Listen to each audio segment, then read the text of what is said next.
Welcome to Pollen Weather by Pollen Wise App. It's Monday, July 6th. I'm Landon Bunderson, and this is the place for daily allergy news and forecasts. Today I want to cover an important allergy term called cross-reactivity. But first, let's do the forecast.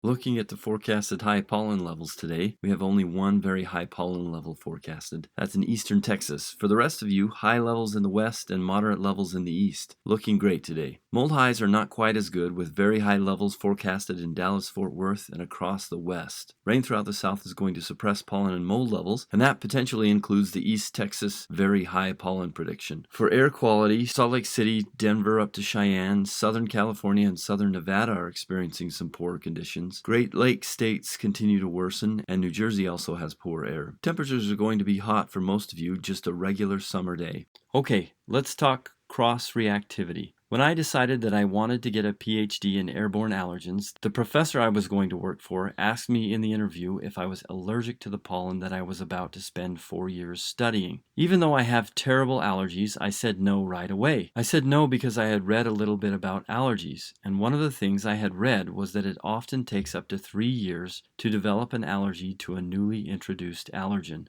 The allergen that I was going to focus on was mountain cedar pollen, and I had never encountered it, so I thought I was safe. I remember clearly the sunny late December day my professor and I visited the mountain cedar woodlands for the first time. We were visiting in late December because that's when the trees begin to pollinate. The first site we visited was down a gravel road that was lined with cedar trees. We drove a few miles in and got out to take a look at the trees. As we stood next to the trees, I began sneezing and my eyes started to water. I was allergic. The only thing my professor said was, "That's not good." It wasn't good. I was, and still am, very allergic to mountain cedar pollen. I often kept boughs of the tree in my lab, and I also spend a lot of time in the field. Because of this, I basically had allergies for 4 years straight, but I had a blast. So why was I allergic to the pollen that my body had never encountered before? Cross-reactivity. Cross-reactivity in this case means that the proteins in the pollen that I was already allergic to were close enough to the proteins in the mountain cedar pollen that my body recognized them and reacted. So your body doesn't usually have an allergic response to pollen that it hasn't encountered before unless it's close enough to the pollen you're already allergic to. That's cross-reactivity. One example of cross-reactivity in pollen is when people who have severe oak allergies find that they also have allergic reactions to birch, alder, or beech pollen. So what do you do with this information?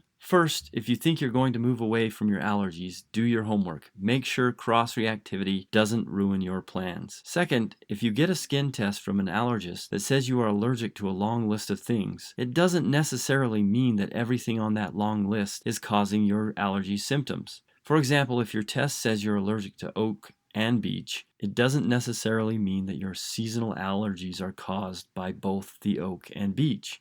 You might not even have beech pollen in your area. That's part of the reason we're trying to educate people about the plants in their own area. I hope this helps. Download the app for the best pollen data in the world, and remember to like and subscribe to this channel.